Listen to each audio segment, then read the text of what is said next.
Hello everyone, कैसे हैं आप लोग। आज मैं आपके लिए लेकर के आई हूँ सीयूटी के लिए पॉलिटिकल साइंस का चैप्टर नंबर फर्स्ट, जिसका नाम है शीत युद्ध।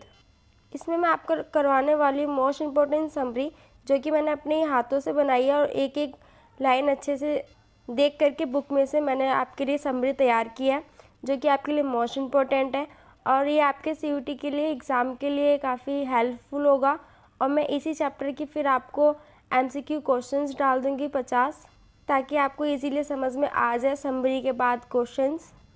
और मैं पॉलिटिकल साइंस की, हिस्ट्री की और सोशोलॉजी की भी वीडियो डालूंगी, सभी चैप्टर्स की मोस्ट इम्पोर्टेंट समरी भी डालूंगी और मैं सभी के क्वेश्चंस भी डालूंगी MCQ, जो कि आपके एग्ज़ाम में पूछने के बहुत से चांसेस होंगे। तो हम स्टार्ट करते हैं अपना। इससे पहले अभी तक आपने मेरे चैनल को लाइक नहीं किया, सब्सक्राइब नहीं किया, तो जल्दी से जाइए मेरे चैनल को लाइक कीजिए, सब्सक्राइब कीजिए, ताकि मेरी आगे आने वाली वीडियो आप तक आसानी से पहुंच सके और आप उसका फ़ायदा उठा सकें। तो शीत युद्ध से पहले हम आपको बताना चाहूँगी, जो पहला विश्व युद्ध और जो दूसरा विश्व युद्ध हुआ था वो कब से कब तक हुआ था। तो पहला जो था 940 से लेकर 1980 के बीच हुआ था, ठीक है, पहला प्रथम विश्व युद्ध था। और जो दूसरा था 1939 से लेकर के 1945 तक रहा था, ठीक है। और जो दूसरा जो विश्व युद्ध था उसमें मित्र राष्ट्र और दूसरे राष्ट्र थे, ये दो राष्ट्र थे, इन दोनों राष्ट्रों में युद्ध हुआ था। तो इन्हीं दोनों राष्ट्रों के नाम है। तो आप पहले देख सकते हैं अमेरिका, फ्रांस, ब्रिटेन और सोवियत संघ। ये जो था ये मित्र राष्ट्र के साथ थे। ये देश मित्र राष्ट्र के नेतृत्व में ये धुरी राष्ट्र के लोगों से युद्ध कर रहे थे। और धुरी राष्ट्र में थे जर्मनी, जापान, इटली, ठीक है। ये तीन जो थे धुरी राष्ट्र में थे और ये जो चार जो थे ऊपर वाले मित्र राष्ट्र में से, ठीक है। आई होप आपको समझ में आया होगा। अब इसके बाद क्या होता है, प्रथम विश्व युद्ध हुआ, फिर सेकंड विश्व युद्ध हुआ, उसके बाद क्या होता है, फिर इसमें ना अमेरिका और सोवियत संघ की बात होगी, ठीक है। इसमें कोल्ड वार की बात होगी, शीत युद्ध की, ठीक है। अब आपको वो बताएंगे दो ध्रुवीय विश्व का आरंभ, ठीक है। अब इसमें हम बताएंगे जो दो ध्रुवीय थी, जैसे अमेरिका हो गया, सोवियत संघ जो हो गए, ठीक है, जो विश्व था उसका आरंभ कैसे हुआ, ठीक है। अब हम इसके बारे में पढ़ेंगे। तो स्टार्ट करते हैं। दोनों महाशक्तियों ने विश्व के विभिन्न हिस्सों पर अपना प्रभाव शुरू कर दिया, ठीक है। जो दोनों जो शक्तियाँ थी, जब दूसरा विश्व युद्ध जब खत्म हुआ तो उसके बाद क्या था, जो सोवियत संघ और अमेरिका जो था, ये ना एक दूसरे को दिखाना चाह रहे थे कि हाँ हम एक, मतलब अमेरिका दिखाना चाहता था कि हम सोवियत संघ से प्रभावशाली है, और सोवियत संघ दिखाना चाहता था कि मैं अमेरिका से प्रभावशाली मतलब शक्तिशाली हूँ, ठीक है। तो सेकंड है हमारा, यही दो ध्रुवीयता की शुरुआत हो चुकी थी। दुनिया दो गुटों में बटी जा रही थी। अब इसका क्या अर्थ है, जो दो मतलब जो दुनिया थी वो दो गुटों में बढ़ती जा रही थी। इसका अर्थ यह है कि जो पूर्वी खेमा हो गया और पश्चिमी खेमा हो गया, ठीक है। जो पश्चिमी खेमे में अमेरिका था और पूर्वी खेमे में सोवियत संघ था, ठीक है। बंटवारा यूरोपीय महाद्वीप के से शुरू हुआ। बर्लिन की दीवार, दुनिया दो खेमों में बट गई, ठीक है, पूर्वी खेमा और पश्चिमी खेमा। बर्लिन की जो दीवार थी इसके बारे में आपने पढ़ा ही है। आई होप आपको ये समझ में आया होगा। यदि आपको कुछ समझ में ना आए तो आप मेरे से कमेंट करके पूछ सकते हैं। और जो मैं आपकी CUT की तैयारी के लिए जो करवा रही हूँ, ये मैं सारे हिंदी मीडियम में ही करवाऊँगी, ताकि आपको इजीली समझ में आ जाए। चाहे वो हिस्ट्री हो, सोशोलॉजी हो, चाहे पॉलिटिकल हो, सब कुछ आपको हिंदी में ही करवाने वाले हूँ। अब हम इसमें पढ़ने वाले हैं क्यूबा मिसाइल संकट, ठीक है। जो क्यूबा मिसाइल संकट था वो क्या था, तो इसे स्टार्ट करते हैं। क्यूबा अमेरिका के तट पर स्थित एक द्वीपीय देश था। जो क्यूबा था वो अमेरिका के मतलब करीबी एक तट पर स्थित एक द्वीपीय था, ठीक है। क्यूबा की मदद सोवियत संघ कर रहा था। अब इसमें क्या कहा गया है, जो क्यूबा था वो अमेरिका के साइड पड़ता था, ठीक है, लेकिन जो क्यूबा की जो मदद था वो सोवियत संघ करता था, ना कि अमेरिका।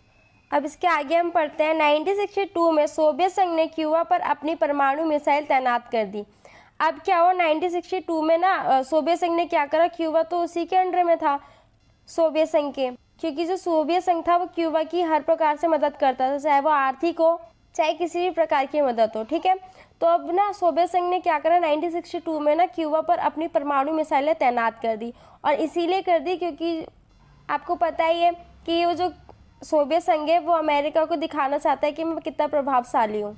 और सोवियत संघ ने एक बात और सोची थी कि मैं अमेरिका से थोड़ा दूर हूँ, और जो क्यूबा है ये अमेरिका के पास में ही पड़ता है, तो मैं वहाँ पे अपनी मिसाइलें तैनात कर सकता हूँ और फिर अमेरिका पे हमला भी कर सकता हूँ। तो उसका एक ये उद्देश्य था, मतलब मिसाइलें तैनात करने की क्यूबा पर। अब हम नेक्स्ट पढ़ेंगे इसमें, अमेरिका नज़दीकी निशाने पर आ गया। अब जैसे मैंने आपको बताया था, फिर उसके बाद क्या होता है, 3 हफ्ते बाद अमेरिका को उसकी भनक लगी। ठीक है, मतलब जो सोवियत संघ था वो क्यूबा पर अपनी मिसाइलें तैनात तो कर रहा था, लेकिन वो छुपके छुपके कर रहा था।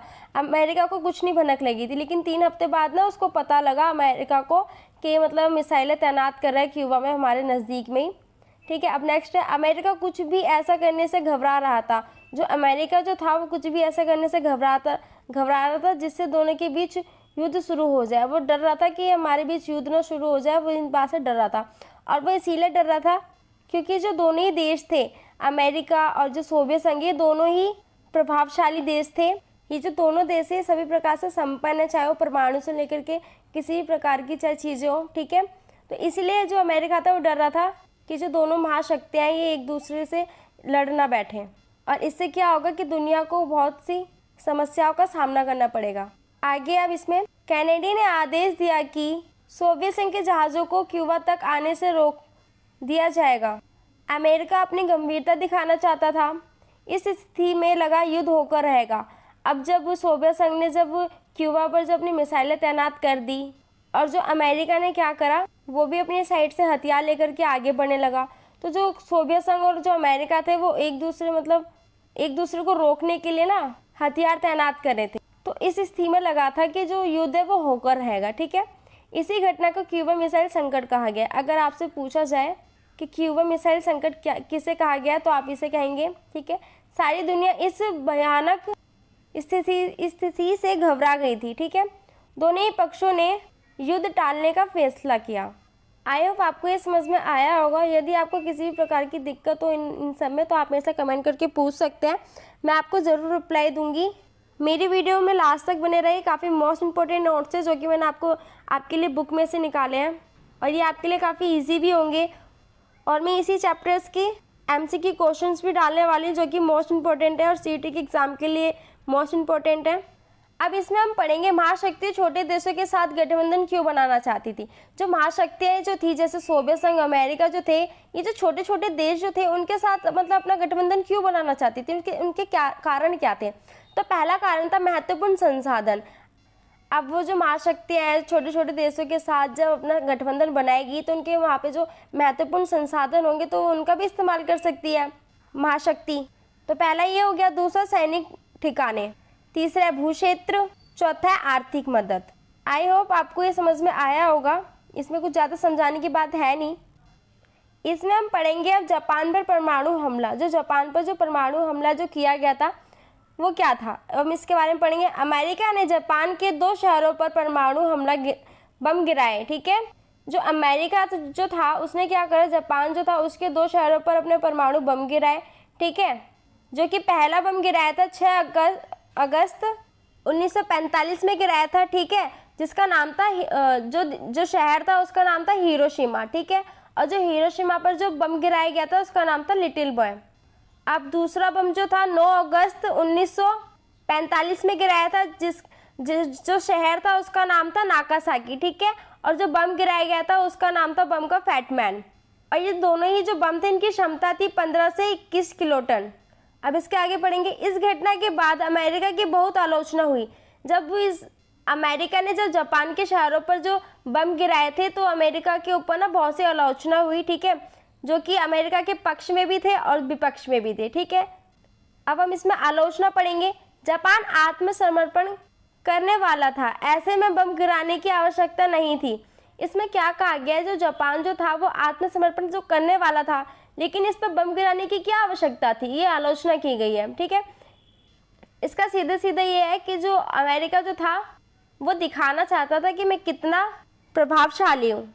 अब जो अमेरिका के जो पक्ष में थे उनका क्या कहना था, द्वितीय विश्व युद्ध जल्दी समाप्त हो जाए और आगे की जनहानि को रोकना। ठीक है, जो अमेरिका के जो पक्ष में लोग थे उन्होंने क्या कहा, जो विश्व युद्ध जो है, दूसरा जो विश्व युद्ध चल रहा है वो जल्दी समाप्त हो जाए। एक कारण ये था कि बम गिराया गया, दूसरा ये था कि जो आगे की जनहानि जो होगी उससे बचा जा सके। ठीक है, इसीलिए बम गिराया गया। ठीक है, मतलब अमेरिका के पक्ष में जो लोग थे उन्होंने ये कहा गया है, ठीक है।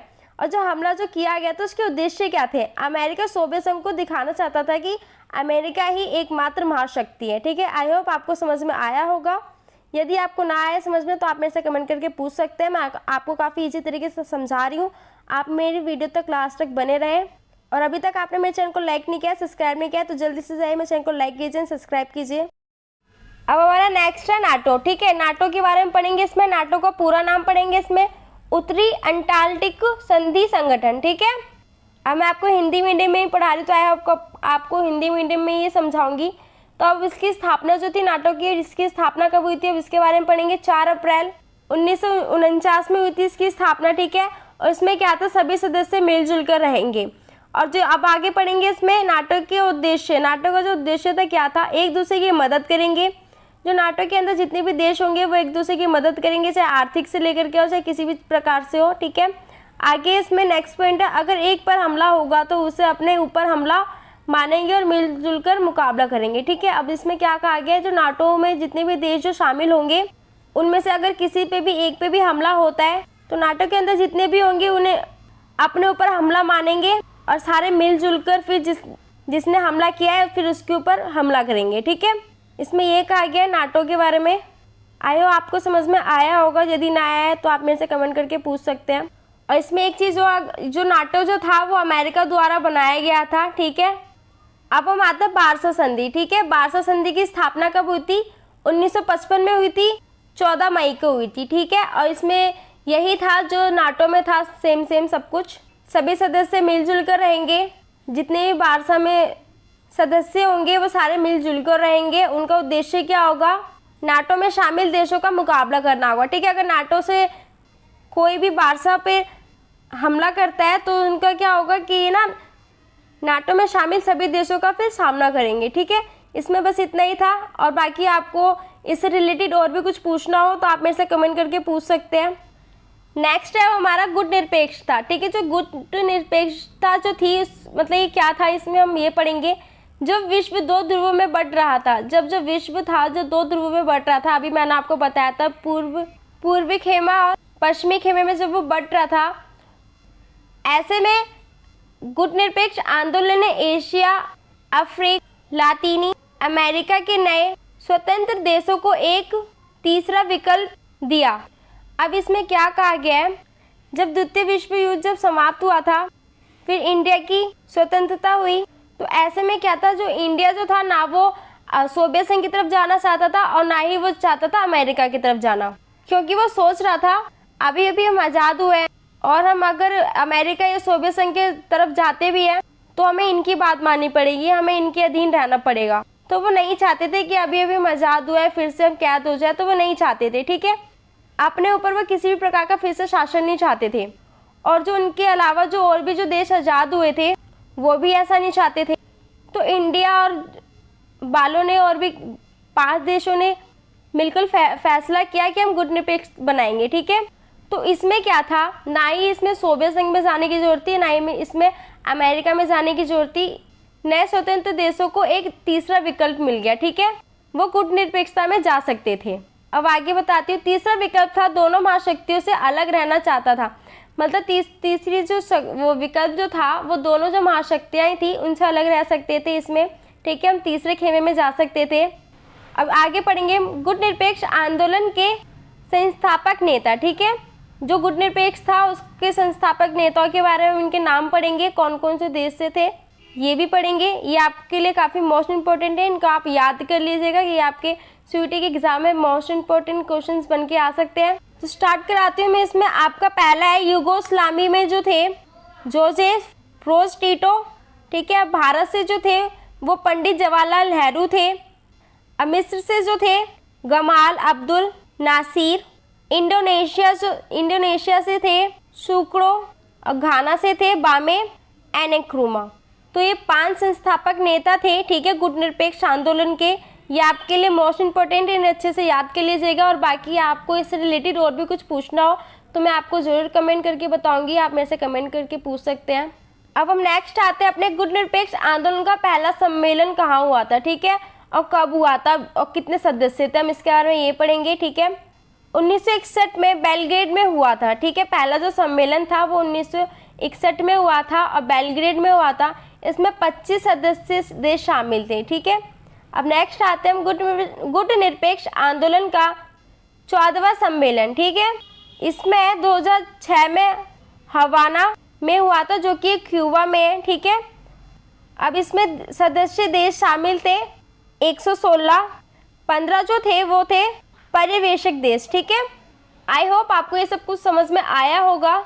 तो ये जो हमारी जो फर्स्ट चैप्टर की जो समरी थी पॉलिटिकल साइंस की, यहीं पे ख़त्म होती है। आई होप आपको सब कुछ समझ में आया होगा। यदि आपको और भी कुछ पूछना हो अलग से भी, तो आप मेरे से कमेंट करके पूछ सकते हैं, मैं आपको ज़रूर रिप्लाई दूंगी। और जो अभी मैंने आपको समरी करवाई है, इसी चैप्टर्स के मैं आपको एमसीक्यू क्वेश्चंस भी डालने वाली हूँ, जो कि आपके लिए मोस्ट इंपॉर्टेंट है फॉर सीयूटी के लिए। आप अपनी तैयारी जारी रखिए। आपके लिए सभी प्रकार के क्वेश्चन जो कि सीयूटी में पूछे जा सकते हैं वो हम लेके आएंगे। और अभी तक आपने मेरे चैनल को लाइक नहीं किया, सब्सक्राइब नहीं किया, तो जल्दी से जाइए मेरे चैनल को लाइक कीजिए, सब्सक्राइब कीजिए। मैं ऐसे ही आपके लिए हिस्ट्री, सोशोलॉजी और पॉलिटिकल साइंस के लिए और हिंदी ग्रामर के लिए एमसीक्यू क्वेश्चंस लेते आऊँगी फॉर सीयूटी के लिए। बेल आइकन दबाना ना भूलिएगा। Thank you for watching my channel.